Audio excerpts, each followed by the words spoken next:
Lalu sejauh apa penanganan polemik Pondok Pesantren Al Zaitun ini? Kami tanyakan langsung kepada Kepala Biro Penerangan Masyarakat, Karopenmas Mabes Polri, Brigjen Ahmad Ramadan. Selamat sore, Pak Ramadan, apa kabar? Selamat sore, Mas. Terima kasih sudah bergabung bersama kami. Menko Polhukam sempat menyebut ada unsur pidana dalam polemik Pondok Pesantren Al Zaitun ini. Sejauh ini, seperti apa penanganan yang dilakukan Mabes Polri, Pak? Baik, setelah kita menerima laporan polisi yang dilaporkan oleh saudara MI melaporkan saudara PG atas dugaan tidak pidana dengan sengaja di muka umum mengeluarkan perasaan atau melakukan perbuatan yang bersifat permusuhan, penyalahgunaan atau penodaan terhadap suatu agama, tentu kita langsung melakukan penyelidikan.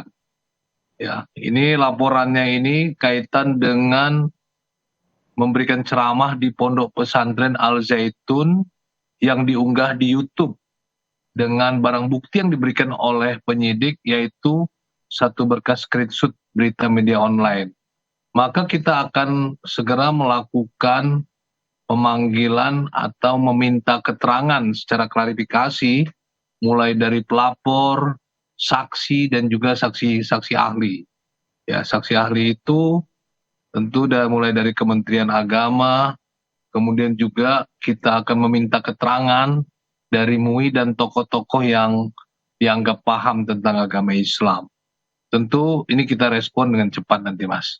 Oke, dan sejauh ini laporan terhadap pimpinan Pondok Pesantren Al Zaitun Panji Gumilang baru satu atau sudah banyak laporan yang diterima Barreskrim? Dan bentuk penanganannya berarti masih dalam penyelidikan semua, Pak? Betul, kita akan dalami dulu, Mas, ya. Tentu prinsip ketelitian dan kehati-hatian terhadap masalah ini tentu harus kita perhatikan juga, ya. Jadi kita akan lakukan pemeriksaan, pertama dari pelapor, saksi, kemudian ya kita katakan saksi-saksi ahli tadi. Kita akan ambil keterangan. Nanti setelah kita memperoleh keterangan-keterangan tersebut, tentu penyidik akan melakukan gelar perkara ya untuk memutuskan apakah di dalam kasus ini ada bukti permulaan yang cukup terhadap persangkaan yang disangkakan terhadap saudara PG itu sendiri. Dan sejauh ini pemeriksaan terhadap pihak-pihak yang sudah Anda sebut di awal itu dalam minggu ini atau dalam waktu dekat sudah ada tanggal pastinya kah, Pak? Dalam waktu dekat, dalam minggu ini segera akan kita lakukan. Oke, ini juga sudah ada hasil koordinasi Polhukam dengan Barreskrim, Pak. Seperti apa bentuk penanganannya nanti, tindak lanjut yang akan lebih luas lagi diterapkan dalam dugaan kasus di Pondok Pesantren Al Zaitun ini, Pak? Ya, hasil koordinasi dengan Kementerian Polhukam tentu kita akan segera menindaklanjuti laporan polisi tersebut ya. Dugaan penistaan agama ya, ini sekali lagi ini dugaan penistaan agama yang dilakukan oleh pengasuh Pondok Pesantren Al Zaitun, yaitu saudara PG ya, sebagai pimpinan Pondok Pesantren Al Zaitun di Indramayu. Oke, dugaan pencemaran agama begitu, dugaan penistaan agama. Tapi untuk penelusuran lain apakah memungkinkan juga masuk ke jerat pidana lain? Karena dari MUI sempat menyatakan bahwa ada afiliasi aktivitas Al Zaitun ini dengan kelompok-kelompok terlarang. Itu juga akan masuk dalam penelusuran? Nanti kita dalami, Mas.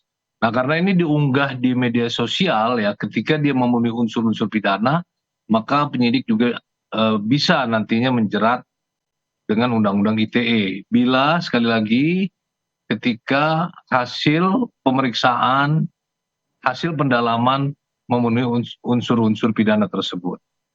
Baik, proses ini yang masih akan kita tunggu bersama, terutama pemeriksaan terhadap sejumlah pihak di Mabes Polri. Pak Ahmad Ramadan, terima kasih banyak sudah memberikan konfirmasi kepada Kompas Petang kali ini. Sehat selalu, Pak. Selamat sore.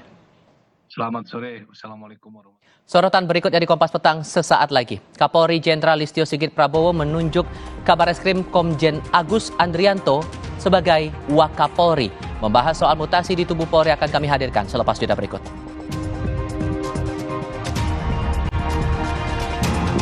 Kami hadirkan pula sorotan lain. Presiden Joko Widodo memerintahkan Ketua Umum PSSI Erick Thohir menyiapkan matang sarana prasarana Piala Dunia U17 termasuk mempertimbangkan Stadion Jakarta International Stadium sebagai opsi.